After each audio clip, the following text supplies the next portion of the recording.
Welcome to Mindflow Radio.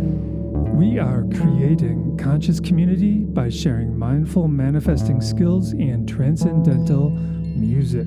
We are all in this together.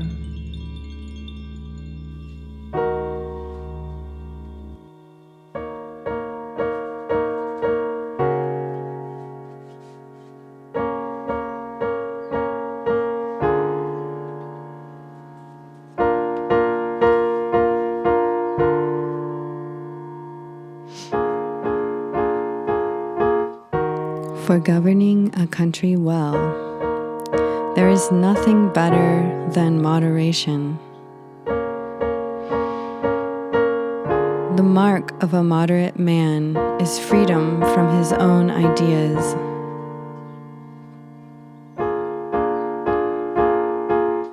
Tolerant like the sky, all-pervading like sunlight, firm like a mountain, supple like a tree in the wind.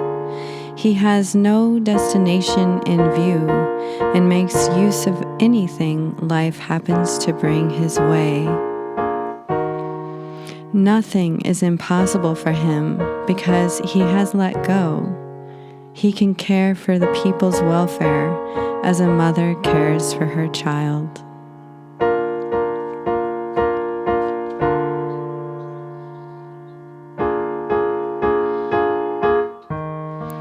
Freedom from desire, freedom from addiction, freedom from fear, freedom from doubt, freedom to be whole, freedom to be moderate.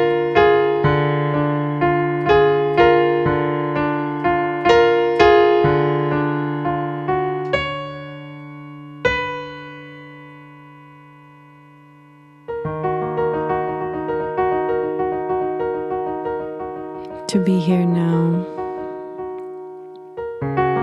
to rest your mind in the heart,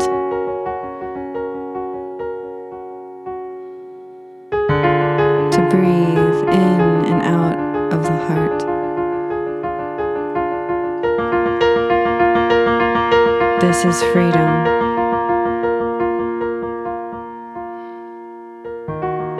Freedom from the busy mind.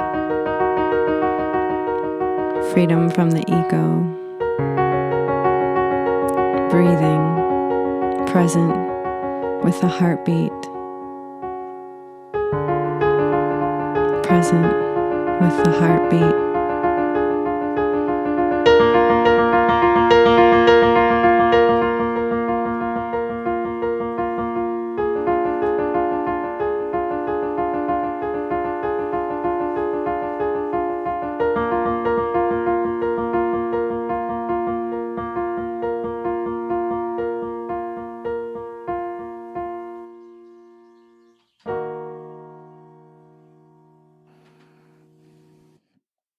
Mindflow Radio. Mindflow Radio. Here we are. Here we are. The eternal present moment. Yeah. Welcome to July. She's Jai Lynn. And he's Monty. And we are sharing a little bit about the Tao. Yes, the Tao Te Ching, chapter 59. Yeah, we've decided to, instead of going chronological order, to more go in order of what we're feeling. Yeah, the flow. We're attempting to connect with the flow of the universe and our culture and just move in accordance with that. Yeah. Of course. Yeah. Which is part of being connected to the Tao, I guess. Mm-hmm. Exactly. That's exactly what the verse says. Mm-hmm. Yeah, there's a section. Let me see. The moderate woman is free from her own ideas. That's interesting. Mm-hmm. I like that. I know. And I have to say right there, Yeah. that kind of punched me.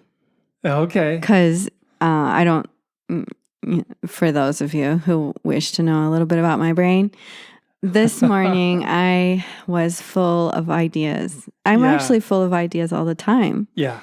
And I go down wormholes chasing them and trying to develop them. And so free from her own ideas, like, what I think that means, I don't think it means that ideas are bad. It just means that, like you say, you have an idea and you go down that wormhole, but then if you figure out that's not the right wormhole, you're not attached, tied to it. Sure. You're free to let it go. Okay. I'm cool with so that. That's like there's a level of humility there that I believe as far as our culture goes and the evolution of humanity, that's one thing we have to learn is we have to learn how to be more humble. Because people become so attached to their ideas and their concepts, and they cling to these ideas and concepts no matter what, and they argue and argue and argue. And, I'm right. And new variables are presenting themselves, and they just won't even look at them. Yeah. Because they're afraid of being free, essentially. Yeah. Isn't that interesting? I can see at it that way. Absolutely. I feel like for me that concept of it's okay to have all the ideas you want, but to be okay with them not coming to fruition. That's me right there. Like, I'm full of ideas, but when something fails, like, okay, that was a bummer. Okay, it's over. Yeah, right. I think that's a really, they say about any successful person, there's a string of failures behind them. And I think that's part of freedom is, like you're saying, is like you have the idea, but you're not clinging to it, to that this is the only way that this can happen. Yeah, right. Well, and a mindful way to look at freedom from ideas is that we learn to not self-identify with our ideas. Like our ideas are not us. They're just an idea that our consciousness creates and projects on a wall somewhere. It's like the consciousness is a projector, and it projects that idea on a wall. And that could be any kind of idea or concept or whatever it is. But that projection is not us. And that's what a lot of people, they stumble with not being free because they self-identify with that projection. Yeah, that's true. And if we could just like let that go and know that it's just a projection and we're actually the consciousness behind that.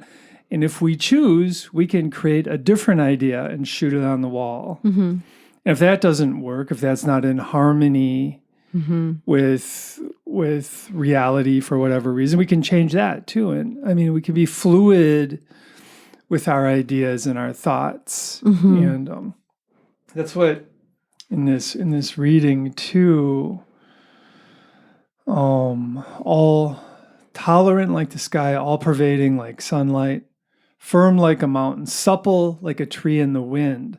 So you have an idea and you're firm in it, but you're also willing to shift. You're willing to be supple and move with it.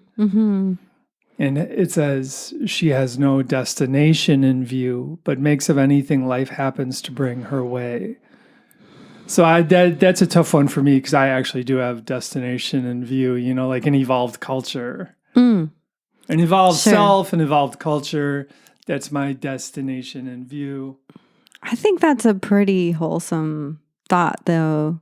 You know, it's not saying I want $1 million in my hand or, it's like saying I want to see the culture evolve. Yeah. I want to see myself evolve. I think that's attainable. I mean, at least the self is attainable. Yeah. Well, and our culture. And perhaps another way of looking at this is this was written 2,500 years ago.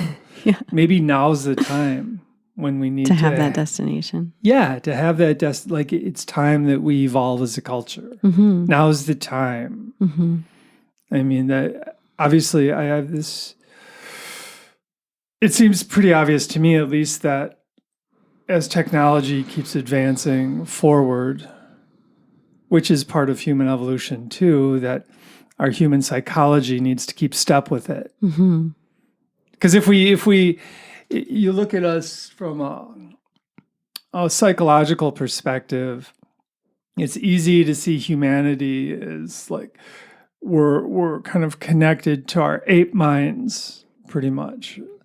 Like we have a caveman mind. Our primal minds. Caveman mind. Yeah. I prefer that. Thank you. Yeah. Our caveman minds or cavewoman minds, cave people minds. I mean, because that's where we came from. Yeah. That's where our ancestors were, I don't know, 200,000 years ago. I mean, there's definitely viewpoints of Atlantis and Lemuria, though they can't be proven. I would say, and I know this is a little bit of a tangent, but not really. Yeah. We were in Shasta, Mount Shasta, like this epic, beautiful, volcanic mountain that created the mountains in, I can't remember the range, but it's in California, Northern California. Yeah. And we went up there for summer solstice, and it was amazing. And the reason why I was so drawn to it is I'm a part of a group of people, the Mothership Alliance, and there's been talk about Lemuria and Atlantis. And so I'm on the mountain, right? And I'm thinking about, like, why can't we find Lemuria and why can't we find Atlantis? And it dawned on me that it's very probable that a comet could have hit the earth and wiped out any evidence of their civilizations. And so then I was like, oh, that's why. That's why we haven't found it yet. Okay. And I just felt more at peace about that. Why did I go there?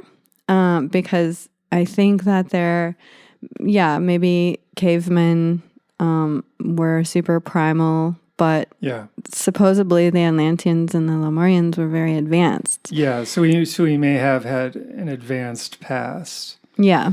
Along with, I mean, Edgar Casey would give past life readings, and a lot of times he would go back to Atlantis as well.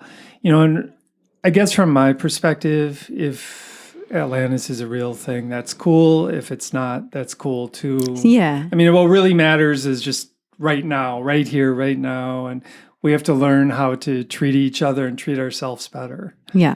You know, and absolutely. You know, I agree. And I also feel that the ages are on purpose. You know, the astrology and the stars and astronomy is all, we are made of stardust. So we are connected to the stars, to the universe. Yeah. And these alignments do affect us, just like the moon affects us and the water inside of us. And I think these alignments in the stars also affect us. And one thing that I learned, and you know, I'm never an expert of astrology, at least, that when we fully go into the Aquarian age is when Aquarius is the constellation on the horizon on the spring equinox. And that will be in basically 150 years from now. So we're at that cusp point of ending the Pisces age and beginning the Aquarius age. We are the foundational seeds of the future. Every decision that we make is affecting that future. So in my opinion, what that says to me is, though we may not get to see the fruits of our labor, that we may not get to see how when we work on ourselves, it affects the world. But it's, in my opinion, very true that every decision that we make is going to ripple into that 150 years down the road. And we're working towards the peace of the planet. Yeah. Did I go off on a tangent too far? Well, no. Maybe. I mean, again, that ties into the karma. Yeah. And I mean, as far as this reading goes, just having like humility in our thinking, and for me, that as far as like Atlantis, Lemuria, astrology, all that, in my mind, it's like, okay, there might be something there, maybe, but I want to be in that place of not knowing and just coming back to the moment, and I mean, one way of looking at astrology, since you go there, is perhaps, I mean, I believe the human mind, the collective human mind, to me, is obviously a super powerful manifesting entity. The collective human mind. I mean, we build like cities, we build rocket ships, we build computers. Who knows where it's going to lead in the future? It's incredible the things that the collective human mind creates. And if a large number of people have certain beliefs, perhaps we create it. And maybe that's astrology, perhaps. Just so many people believe in something that it comes true. And I was thinking about that. That's one possible explanation for it.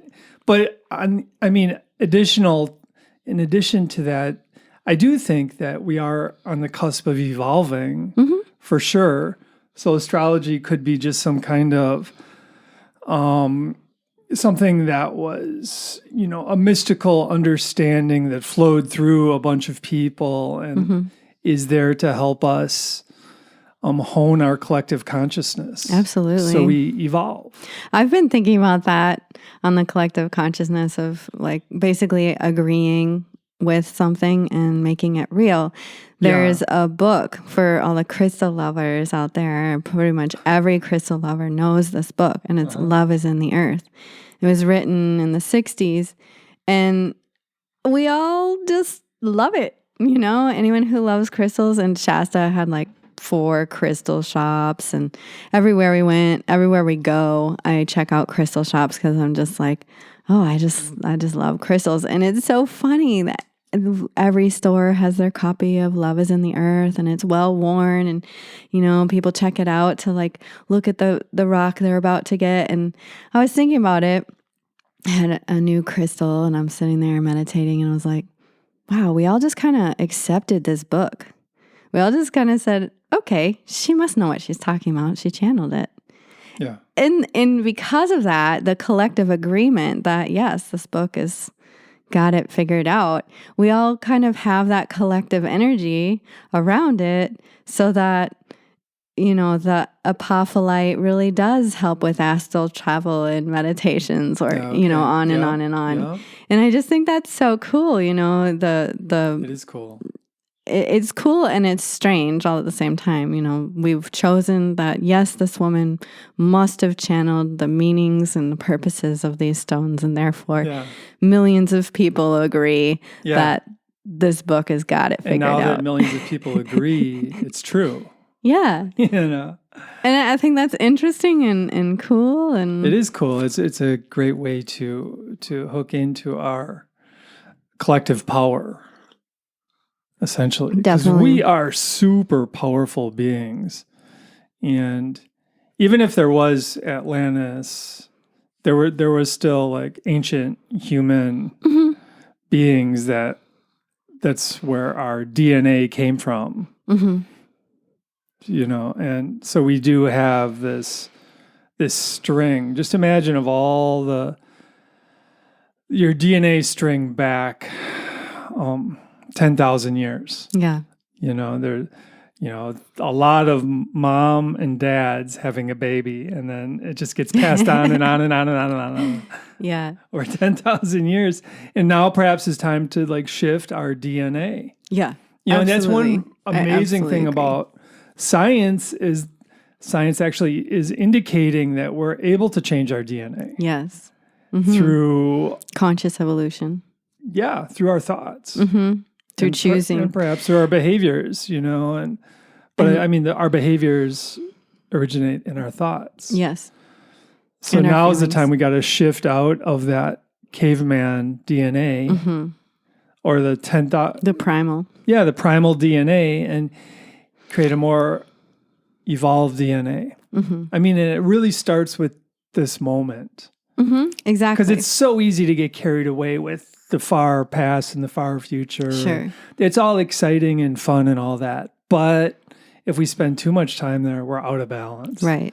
The most effective place to be is here. Well, if we're gonna really hook in to the Tao, which one way of looking at the Tao, it's an energy force that's always present. And we can hook into it if we're in a certain mind frame, if we're humble. And moderate. And moderate, yeah, like the verse. yeah. But if we're not, if we're arrogant and we told, I know this is true and this is true and this is true, and nobody, and our minds are rigid and we're not moderate. We overdose on who knows what. Crystals or astrology. Or the media. or Or cigarettes or alcohol or sugar. That can make your mind wild. It can. Whatever it is. Yeah. Or if we just overdose on mind chatter, if our mind is not able to settle down and be quiet. Yes. Agreed. That's a real For problem. sure. But all that can disconnect us or not allow us to connect to the Tao, which is right here and right now. This energy that's always available. it's pervasive. When we're open. Yeah. And when we do hook into it, guess what? What do you think happens? Hook into the Tao. Peace. We feel better. Yeah. It feels good. Yay. Back to hedonism. Yeah. If you're a hedon, if you're a spiritual hedon or a true hedon, perhaps the idea is to connect to the Tao and you feel better. Yeah. And then a quote unquote failure is just redirect. Yeah, It's if we not don't, as a long as we don't true cling failure. to it, right? Yeah, totally. And the clinging comes from a lack of humility, just fear. Oh, I can't change this idea. Yeah, and I know you were wanting to talk about karma, and it fits in so well here. The power of choice and the Right. effects of our choices. Yeah. Well, it seems evident to me that if we're able to connect with this Tao energy, this pervasive energy that's everywhere, that at that point, when we are connected, and by the way, we probably all connect at certain times. Think of a great night's sleep. You're connected with the Tao at that point. Or just being in the zone during the day, or really noticing a beautiful sunset and it really affects you, or seeing beauty, perhaps music can get us there, or just having a quiet mind, So we all do get there. I believe if we don't get there ever, our energy would just dissipate and we would crumble somehow. But so we all touch on this place of connecting with the Tao. But the more we can connect with the Tao, the better decisions we make. The better decisions we make, the more productive our decision making becomes. The less, and productive, I mean the good for humanity kind of productive. The better our karma becomes. But if my mind is confused, if I'm scrambling, if my mind is rigid and full of fear and anger and greed, then my decisions tend to be rather out of harmony with the Tao. And these out of harmony behaviors tend to create negative karma for myself. I mean, one way of looking at karma, it's the energy we put out into the world. I mean, and we're emanating energy 24/7. So it's not just, something I post on Facebook with a cute meme or whatever about, a Buddha sitting there, you know? I mean, energy is something where we're always emanating. And to me, that's karma, because the energy we put out into the world, I believe, gets reflected back at Absolutely. us. And the energy we put out into the world helps us connect with others who have similar energies. So if I'm pouring out, like if I'm really more and more connected with the Tao, then I tend to meet people who are more and more connected with the Tao.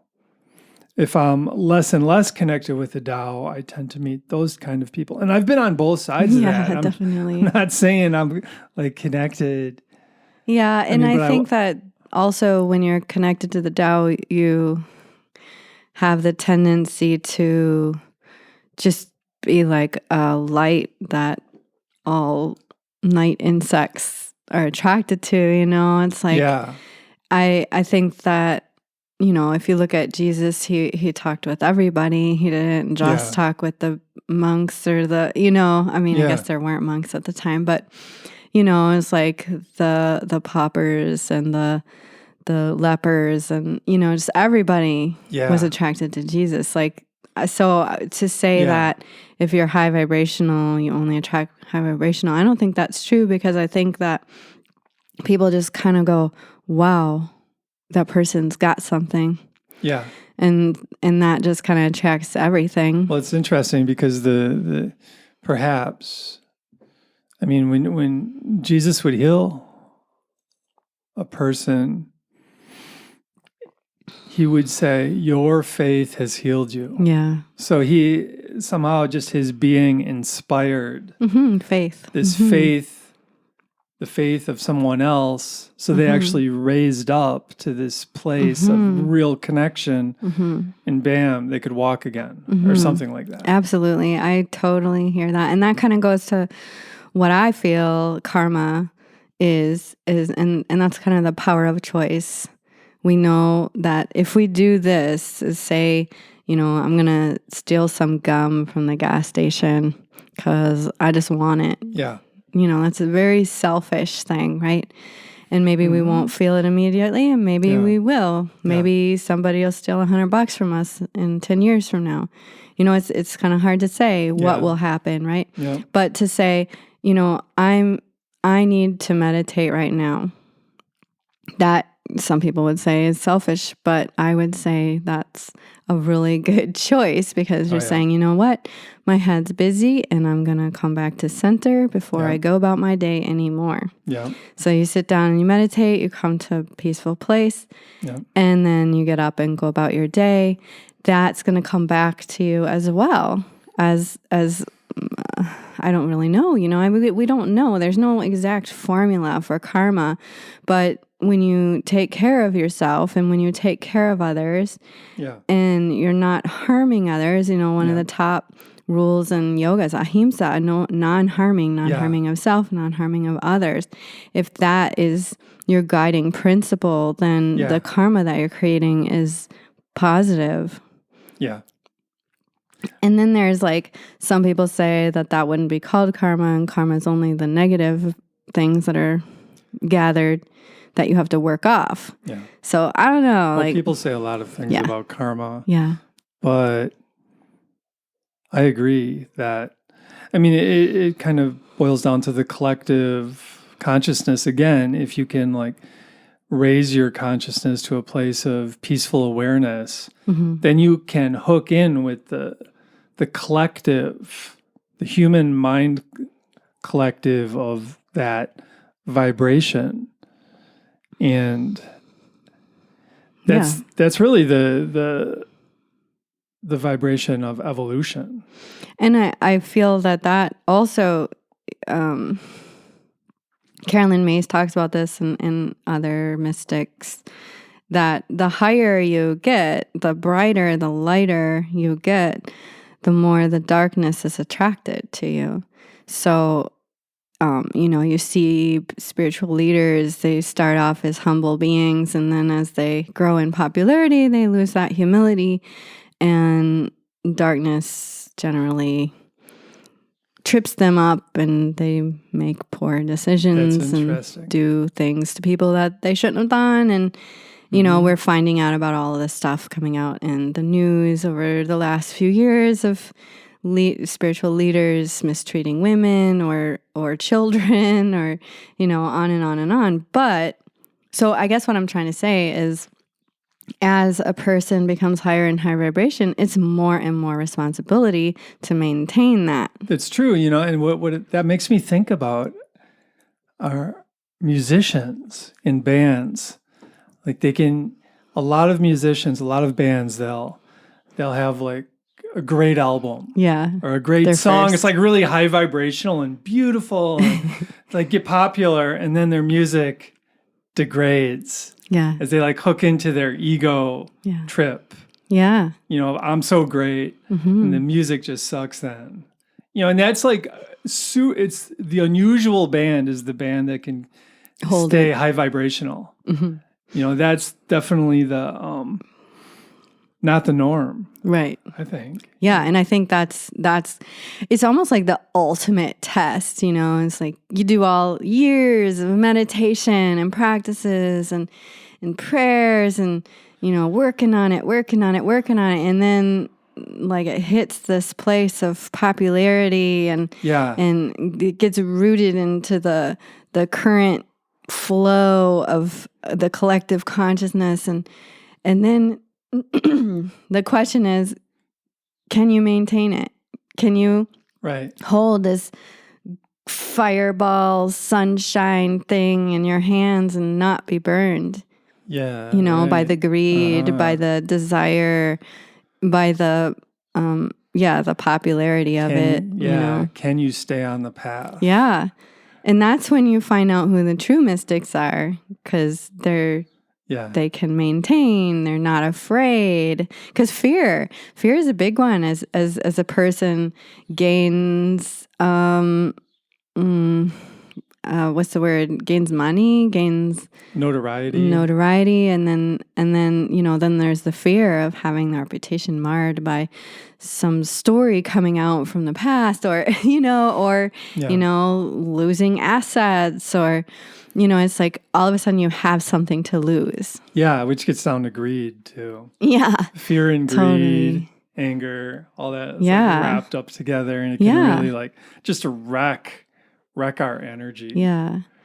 So then comes back to the freedom. Like, how do you hold the freedom and the freedom of like, well, what matters? I would say that what matters is me being connected to the Tao, or to the divine, or to the universe, or to God, or I'm open to all of the words, because I believe that there's not one single word that can summarize in totality the creative force in all of us and around us that created everything. Well, and that's one thing we have to realize in our culture, is that words can only point to the direction. They're not real. Words, I mean, and they help us connect on, you know, a similar level. They can help us, but they can also hinder us if we believe they are the end. Right. Like if I say the right words, then I'm in the right place energetically, and that's just not true. Because there's a lot of frauds out there who can say the right words. Sure. You know, but their energy's not there. And that could be because of what I'm talking about, where they maybe were on the way there, but then they lose their maintenance. They had a taste of it perhaps, and then their ego took control. I mean, that's like this heart thing you've been working on. Thank you for bringing that up. Heart mind. I wanted to go there. And the Taoists, Heart Math Institute. Yeah, and the Taoists have their word for the mind is heart mind. And to me, that's a mind that is, you know, your ego is functioning, but also is your soulful, your consciousness, your more of the eternal spiritual self is also part of the equation. In our culture, I think a lot of people just get so caught up in the ego that their soulful perspective is like buried. And we want a balance. We want to we don't want to kill the ego either. We just want the ego to be in its place. Anatomically, that word is coherence. Yeah, we want the ego. We want coherence of systems. Well, that gets down to moderation, too. It does. The ego is not the boss, not in charge, but it moderately, it's there, which is good. But so is our soulful perspective. It's also there in moderation, perhaps. Yeah. So I want to share a little bit since you brought it up. Thank you. The Heart Math Institute You're welcome. is something that I've been following for many years. I didn't realize that it started in 1995, so that was definitely around when I was waking up and being open to spiritualities and not just the dogmas I'd been taught. And they have so much information and studies that they've done on the heart itself. The heart itself has its own nervous system, just like the gut. The gut has its own nervous system. So we're finding out that our bodies are super intelligent, but the heart is the oldest brain in the body. It's the first one created and functional in the body, as in the womb. And when the mind has all the control and is busy analyzing and comparing to the past, it's very hard to make good decisions. So focusing on the heart, the literal heart and the heart center. So it's a combination of anatomical and energetic or metaphysical. The combination of this can bring the mind-body into coherence because you're taking away energy from the mind and you're putting it in the oldest brain in your body, which is the heart. And if you add, and this is me talking, the Heart Math Institute is all about the heart, right? But so this is me talking. I think if you bring all three brains online, then you come into a really deep coherence because everything's online. So if you take time to focus on the stomach, around the belly button region, there's a lot of energy there. You can just put your hand on your belly button and tune in. Not a lot of intense breathing, but gentle focus breathing with your hand on your belly button. You can feel the nervous system there. It's so present. So if you have the heart, the gut, getting energy from your focus and you're taking it away from the mind, taking from your brain. Yeah, the physical brain in the head. Yes. So there's three brains. There's the gut brain, the heart brain, and the brain in your head. Yes. So you if you can integrate all three of those, then the mind is true coherence. Is in balance. Yes. Yes. And that's when the intuition just goes pop. Yeah. And gets to have the mic, right? Because if you let it go, the announcer will just keep on going. The announcer being the mind, right? And the brain. Yeah. It's kind of confusing. Yeah, we don't want to confuse the brain with the mind. Okay. Because it's the gut brain, the heart brain, and the brain up in our head. We want all three of those to connect and form. I know there's a word for it, but I can't remember what it is. Like I said, the Taoists have a term for just the heart, brain, mind. Mm-hmm. And that's what we want to achieve. Yeah, that's like the soulful awareness. It's being in balance. We have our ego.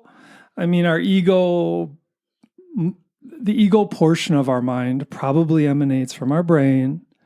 Perhaps the soulful aspect of our mind emanates from our heart. Perhaps. Yeah. And if we can balance the two, then we're in good shape. But if we're all in our head, then our ego is dominant. Mm-hmm. Maybe if we're all in our heart, we're spiritually enlightened. Yeah, right. Perhaps, It takes a lot to stay there. I've been really working on this for several days now, and it's there is this ultimate peace that comes over me. And it took me a little while to figure out what was going on. I was getting depressed, and I was like, what's happening? And I realized that I had an anniversary of a very acute traumatic event that happened, and I was like, oh, okay. It popped up on my Facebook memory as something that happened 13 years ago. And I was like, oh, oh, that's right. That's what happened right about now. And so I was like seeking, and I am such a seeker. And a doer. So, I find a practice that resonates with me and I am there. I am giving it 100% of my awareness so that I can know if it works. So I experiment on myself all the time. And I've known about Heart Math Institute, and I was like, I just really want to find something from Heart Math Institute. Yeah. And then I forgot that that's what I was doing. And I was cleaning and I was like, oh, well, I think I'll listen to a book on Audible. And I opened my Audible account and it had like included books. And the first included book was Heart Math Solution. And I was like, what? I was just trying to look them up and I forgot. I was looking them up and here they are. So I played this book for free that was written in 1995 and it blew my mind, and it confirmed so much of the things that we already talk about and do. And so I started just doing their simple practice, and within minutes, the depression was gone.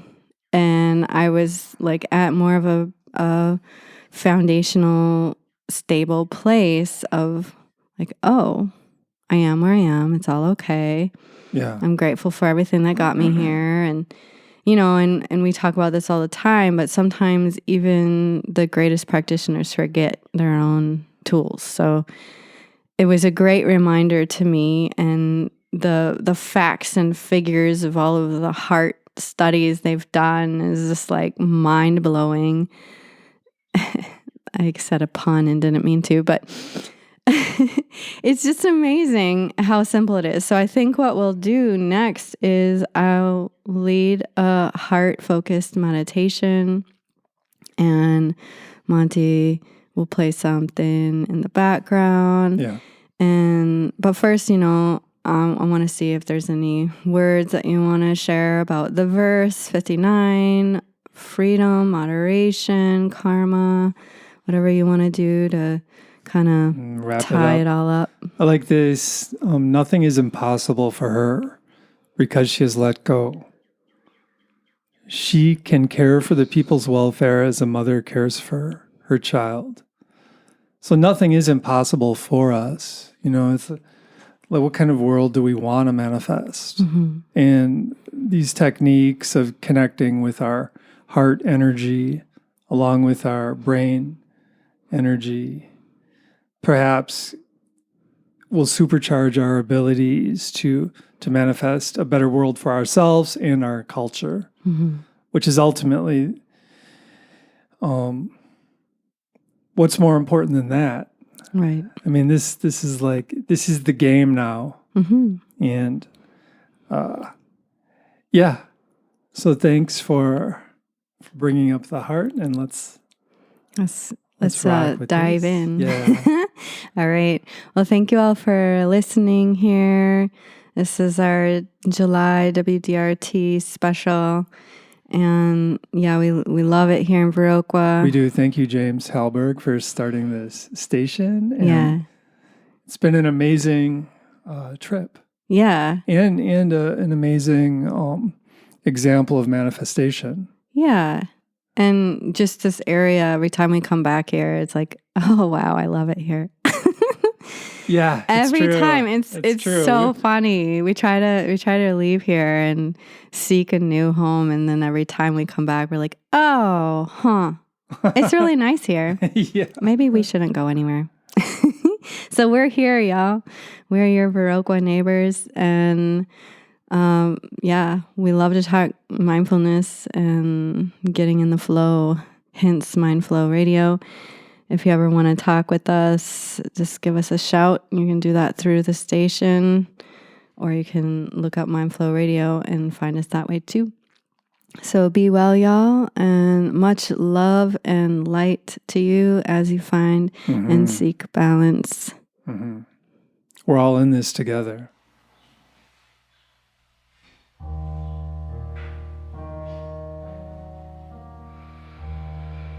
So let's gather together, energetically, imagining yourself in a room with everyone listening to this meditation now. Now is always present, and we are all here together. Just taking a few breaths, acknowledging this moment.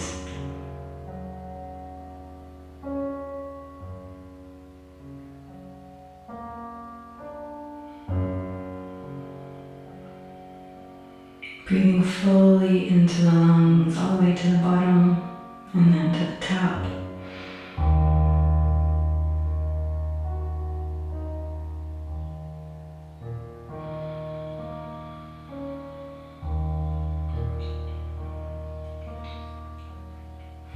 Acknowledging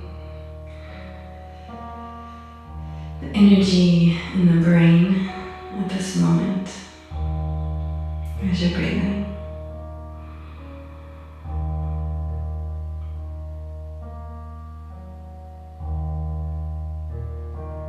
For some of us, this could feel like a busy toddler talking and thinking quickly, spinning on ideas and thoughts, contemplating feelings, just acknowledging the state of your mind in this moment.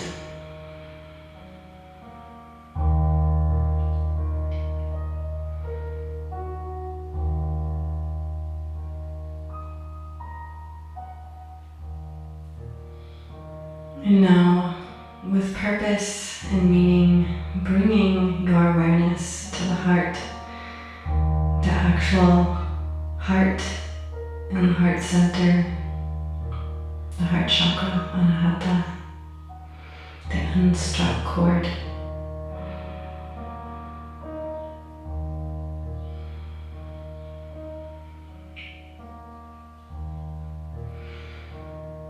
Imagining that you can breathe directly in and out of the heart.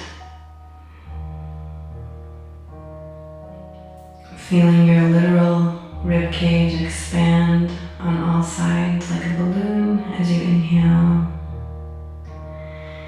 Gently exhaling. And just keep breathing in and out of the heart center.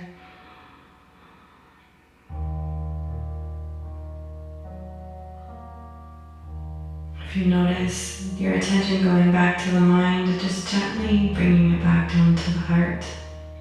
I like to imagine that the heart center is like the grandma, and just putting the toddler mind in grandma's lap and sitting with grandma's wisdom.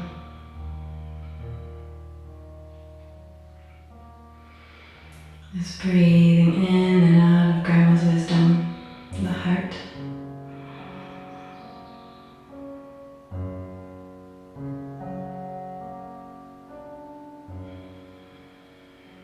Gently focusing on the heart center with each breath.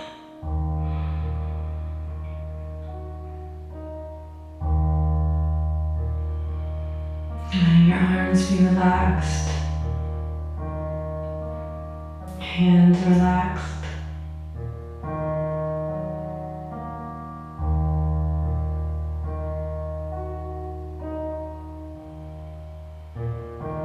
With this gentle focus on the heart, relaxing the face, the throat,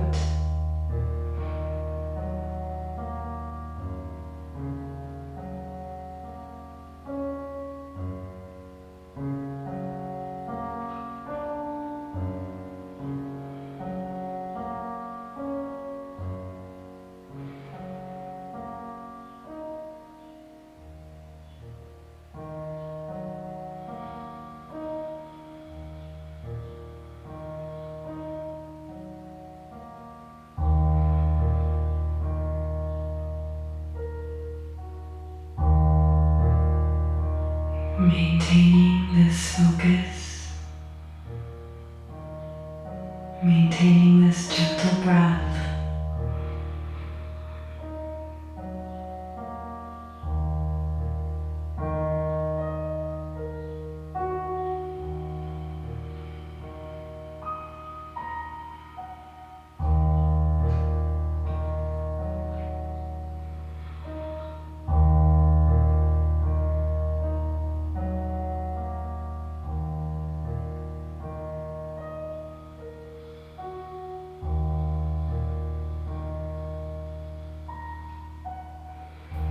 Keep bringing your awareness back to the heart center.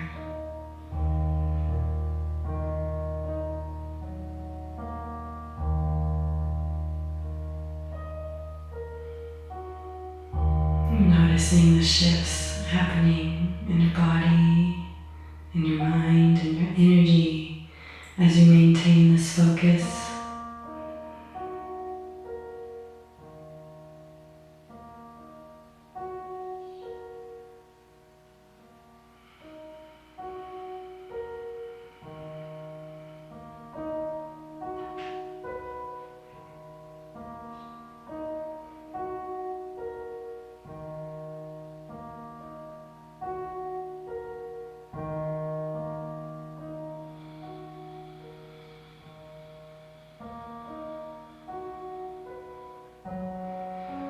There's no force on the inhale or the exhale.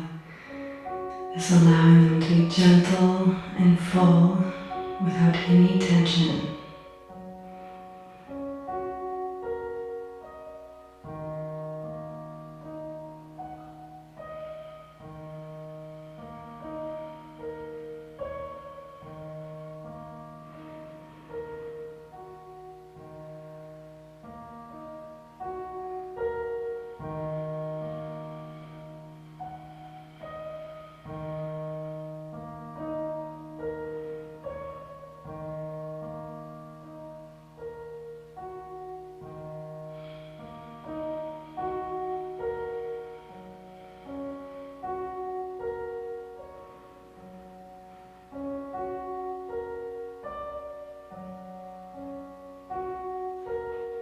Becoming very subtly aware of the space of the heart, the center of the chest. Becoming aware of the ripples of energy moving from this center point.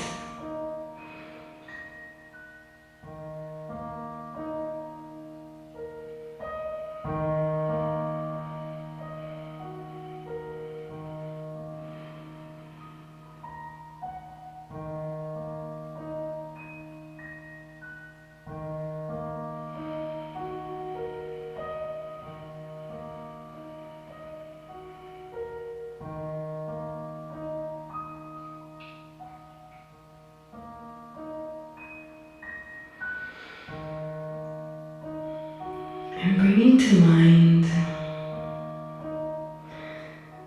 a feeling. It can be a feeling of appreciation, a feeling of care, or a feeling of love.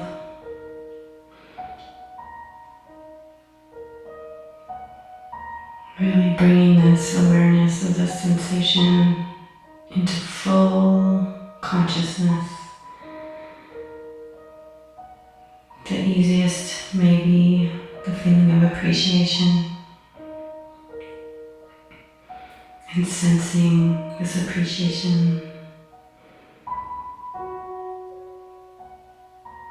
moving through every cell in your body.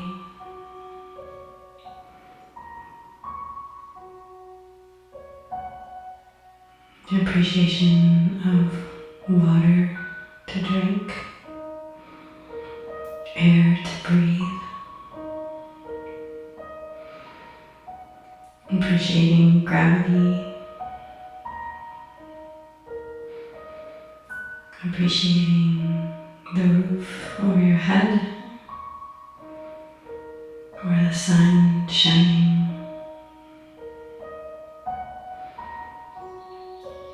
Appreciating the bird song, appreciating your heartbeat,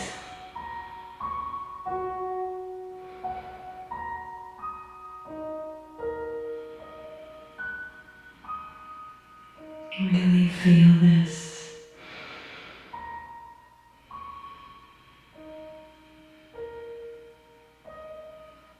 You can feel the appreciation so much that your eyes might well up with tears of joy. That's when you know you're really there. but you can fill up without those tears of joy as well.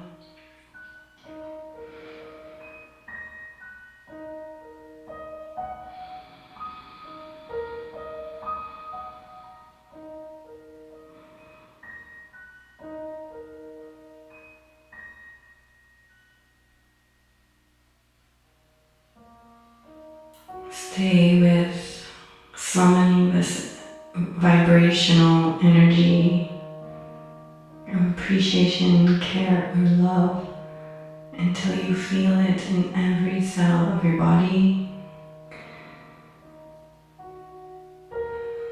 Breathing gently, focusing. Keep your visual awareness on the heart center.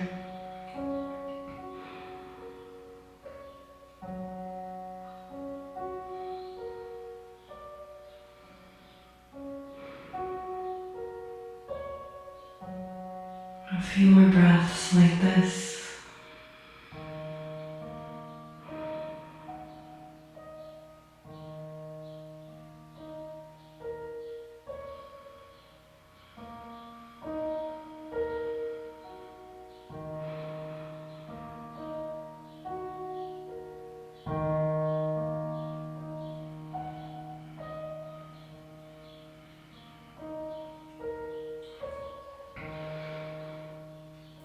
And preparing to walk back out into your day or continue doing the task at hand.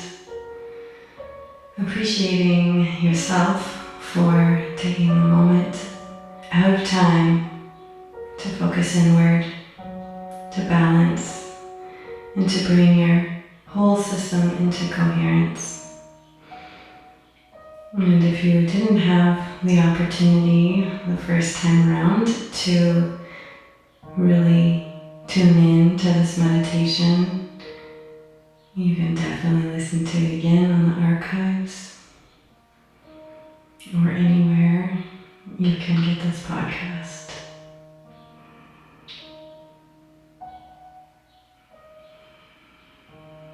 Anytime that your mind is too busy, bring your awareness to the heart. Take a time out or a time in, however you wish to view this experience. It is valuable, it is measurable, it is healing.